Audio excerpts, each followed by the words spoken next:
Bonjour et bienvenue dans cette vidéo. Aujourd'hui, on va parler d'un sujet délicat mais qui concerne beaucoup de familles, le fait de retirer les écrans, les tablettes ou les jeux de l'enfant comme punition. Il arrive souvent qu'on utilise cette méthode pour le discipliner, mais cette approche peut en réalité renforcer encore plus l'attrait qu'il a pour ces objets. On va également aborder la question de la punition dans la chambre de l'enfant, un lieu qui doit rester un cocon de calme et de sécurité pour lui, et non un endroit associé à la réprimande. Dans cette vidéo, je vais t'expliquer pourquoi il est important de préserver la chambre comme un espace de détente et de bien-être. Ensemble, on va voir vraiment des alternatives pour instaurer une relation saine avec des écrans, des jeux et la chambre, afin que ton enfant grandisse en équilibre et en sécurité. Voyons premièrement pourquoi la suppression des écrans comme punition peut être contre-intuitive par rapport à ce qu'on le croit. Quand on retire un écran ou un jouet pour punir un enfant, ça envoie un message ambigu dans son cerveau. En faisant ça, en fait, on renforce l'idée que ces objets ont une grande valeur, qu'ils sont très désirables et que lorsqu'il est gentil, il aura davantage accès à cet objet-là. Ça peut donner à l'enfant l'impression que l'écran ou le jouet est une récompense et que son bon comportement est uniquement un moyen d'y accéder à ce qu'il désire. Ça veut dire que tu mets vraiment de la valeur sur cet écran ou ce jouet-là. Le risque ici, c'est que l'enfant il n'apprenne pas réellement à gérer ses émotions ou à comprendre la raison derrière la limite. Au contraire, il peut se concentrer uniquement sur le fait de gagner l'accès à ces jouets et ce qui peut renforcer une obsession pour les écrans ou pour les jouets retirés. Tu le vois, si je te retire quelque chose, inconsciemment ton cerveau il va toujours se focaliser sur cette chose retirée. C'est la même chose pour tes enfants. Pour éviter cette confusion, il est essentiel de poser des règles d'utilisation des écrans et des jouets qui ne dépendent pas du comportement de l'enfant, mais plutôt du moment ou de la durée d'utilisation. Je te donne un exemple. La règle, ça peut être on regarde la tablette 20 minutes le soir ou les jeux vidéo le week-end ou ce jeu le week-end, etc. En instaurant des règles claires, constantes et sans aucune condition, tu crées un cadre qui permet à ton enfant de savoir à quoi s'attendre. Du coup, les écrans et les jouets deviennent une activité structurée et limitée et non un privilège lié à son comportement en particulier. Ça lui permet de mieux comprendre et accepter les limites parce qu'elles ne sont pas perçues comme une récompense ou une punition. Tout comme quand tu auras une bonne note, tu auras un jouet. Ça veut dire qu'à un moment donné, ce jouet, il a mérité. C'est la même chose avec les tablettes ou les écrans ou les jeux ou ce que tu veux. Pour préserver maintenant la chambre comme un lieu de calme et de sécurité, il est très courant de demander à son enfant de rester dans sa chambre en guise de punition. Pourtant, cette pratique peut transformer un espace qui devrait être un refuge dans un lieu vraiment associé à du cocooning, à vraiment quelque chose d'une petite bulle de l'enfant, à un lieu de stress, de réprimande. La chambre de l'enfant doit vraiment être un espace calme, de protection, un lieu où il peut se détendre, se ressourcer et se sentir en sécurité seul. Tu sais que quand ils sont bébés, les mettre dans leur lit à barreaux, c'est le seul endroit pour eux où ils savent, au fur et à mesure du temps en grandissant, que personne ne viendra dans leur espace. C'est leur cocon de sécurité, leur moment où ils vont être tranquilles. Tu sais, quand on a ces nouveau-nés et que nous, on court vite des fois aux toilettes pour se cacher un petit peu, c'est la même chose pour l'enfant. C'est son lit, c'est sa chambre, c'est l'endroit où plus tard, quand il grandira, il te claquera la porte en te disant « c'est ma chambre ». Oui, parce que c'est l'endroit où il y est bien, où il se sent en sécurité, où il est chez lui, dans une maison qui ne lui appartient pas. Dans sa chambre, ce sont ses affaires, son environnement à lui. Il est primordial de pouvoir respecter cet environnement en lui faisant comprendre que effectivement tu es chez toi. Effectivement, c'est ta pièce. Tu peux t'y sentir bien, tu peux y faire ce que tu veux, entre guillemets, avec des limites bien évidemment, mais je veux vraiment que tu comprennes ça et ne surtout pas le punir dans sa chambre, puisqu'il va y associer quelque chose qui va être comme du stress, de l'anxiété, de l'angoisse, et peut-être même au fur et à mesure du temps avoir peur. Commencer à avoir peur de rester dans sa chambre tout seul. Du coup, plutôt que de l'envoyer dans sa chambre comme punition, utilise cet espace pour encourager le calme et la relaxation. Explique-lui que sa chambre, c'est son cocon, son endroit où il peut se reposer, jouer, s'apaiser.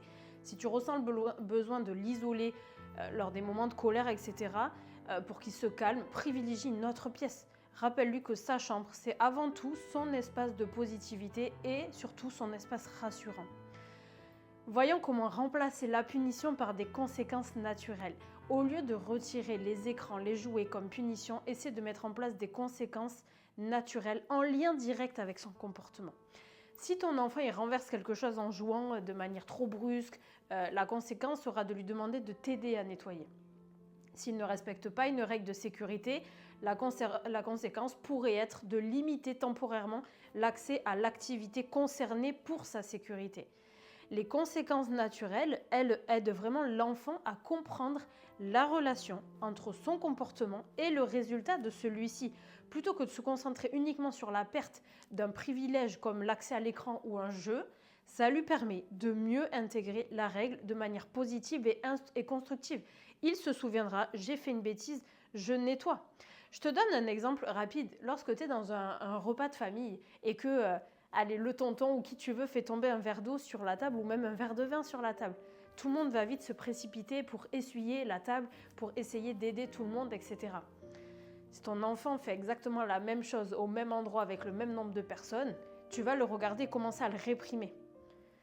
Non, du coup, en aucun cas, pourquoi lui serait réprimé et pas le tonton qui fait tomber son verre de vin qui plus est, va tacher la nappe. Non, dis-lui, c'est pas grave, fais attention, maintenant tu essuies et au contraire, tout le monde devrait l'aider également à venir essuyer un petit peu ce verre d'eau.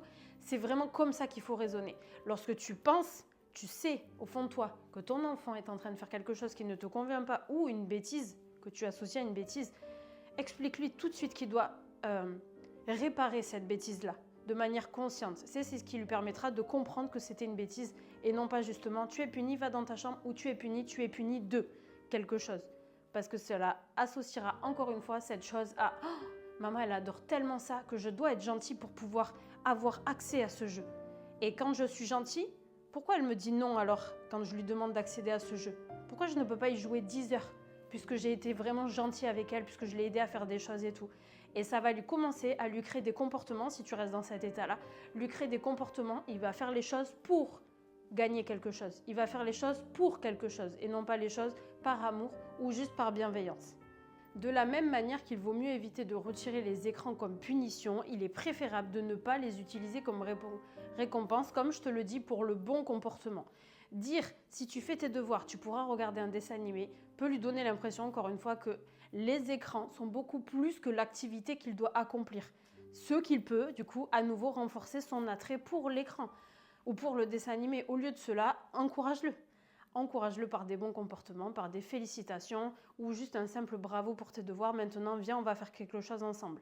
Tu peux aussi proposer des activités positives qui ne sont pas liées aux écrans, comme lire, jouer ensemble, aller se promener, faire un jeu de société. Ça permet à ton enfant de trouver du plaisir dans des activités vraiment diverses et surtout de passer du temps avec toi. Les écrans ne doivent pas, déjà de une, et je le répéterai jamais assez, être initiés dans la vie d'un enfant avant ses 3 ans. Car en termes de psychologie et de développement du cerveau, les conséquences sont incroyables. Et de deux, ne doivent pas servir pour que toi, tu puisses souffler. Si c'est le cas, alors pose-toi la question, quand tu le mets devant ton écran, qu'est-ce que tu es en train de ressentir? Qu'est-ce que tu es en train de faire? Si c'est le cas, il va falloir qu'on travaille dessus ensemble. Les enfants comprennent mieux les règles et les limites qu'on ne leur explique ou qu'on ne peut leur expliquer.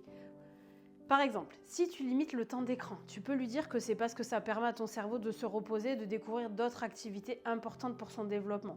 En lui donnant des raisons, ou les raisons en tout cas de tes règles, tu lui montres que ces limites sont là pour son bien-être et non pas pour le priver de quelque chose qu'il aime. Parce que du coup, il ne comprendra pas pourquoi.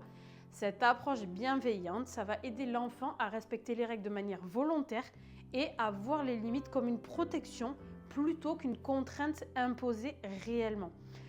Notre but ici est de favoriser son autonomie et je sais que c'est ce que tu veux aussi avec tes enfants. Pour donner à ton enfant un certain contrôle sur son utilisation des écrans ou des jouets, tu peux lui offrir des choix avec des limites que tu as fixées. Tu peux lui dire aujourd'hui tu as droit à 30 minutes d'écran, tu préfères les utiliser maintenant ou après manger ou ce matin.